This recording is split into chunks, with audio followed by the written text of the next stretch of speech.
And that's why we've been watching this. You know, we expected slow development with this system, but we've been talking about it. Once it gets into the Gulf of Mexico, it is really fair game. Not only do we have really warm waters, not too much wind shear for that to battle either. And it starts to look more and more like a circle as we go. Yeah, it's certainly trying to get its act together. I mean, it's really been impressive to watch this storm. Even as it's been spinning over Cuba, it's been trying to get organized, and it certainly has. It was upgraded to Tropical Depression 4 in the 11 p.m. advisory last night. Still this morning, sustained winds 30 miles per hour. It's moving to the west-northwest at about 16 miles per hour. And we have seen a change in the general track based on where that center of circulation is and where we're expecting it to emerge from the island.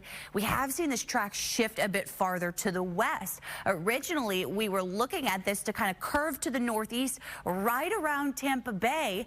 Now, the cone has really shifted, focusing right on Florida's Big Bend as we kind of expect that north before northeasterly curve there. And that's kind of the timing that we're looking at. So Sunday, 2 p.m., it should be right to the west of Tampa Bay. Then by about Monday, 2 o'clock in the morning, that's when we're looking at that to potentially be hovering right off the coast of the Big Bend, somewhere between Cedar Keysay and Apalachicola. Then it scoots off the east coast, likely somewhere around Jacksonville. Then it really slows down. So this is paused here Tuesday into Wednesday, still hanging out over the Carolinas, where depending on where the circulation is it sitting over the Atlantic and still has that warm water to feed it as it kind of scoots up the Atlantic seaboard?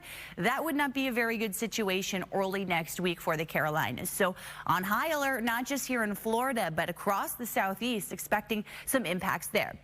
So here's a look at where it is right now, and I want to show you the computer models, which have also shifted their trends quite a bit.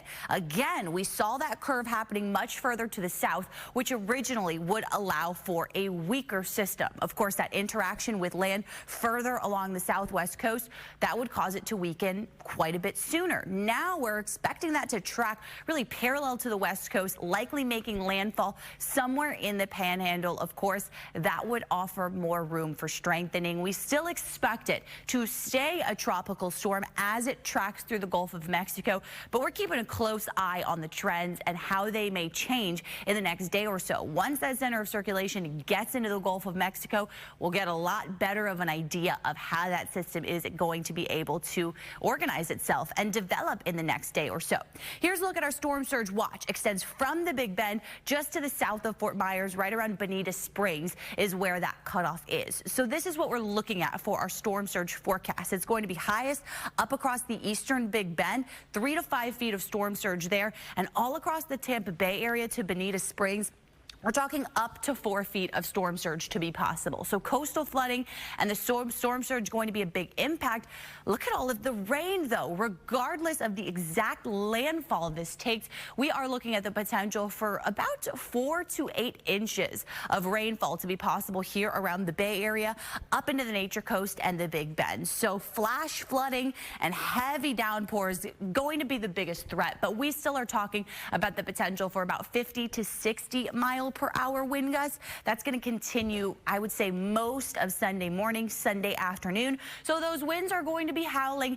Doesn't look like we'll get much stronger than that, but we could be talking about some stronger wind gusts to be possible out there tomorrow. As I mentioned, though, the rain looks like it is at this point going to be our biggest impact. Temperatures are going to stay in the upper 80s, low 90s. We'll pull back our rain chances just a bit by the middle of next week, Matt.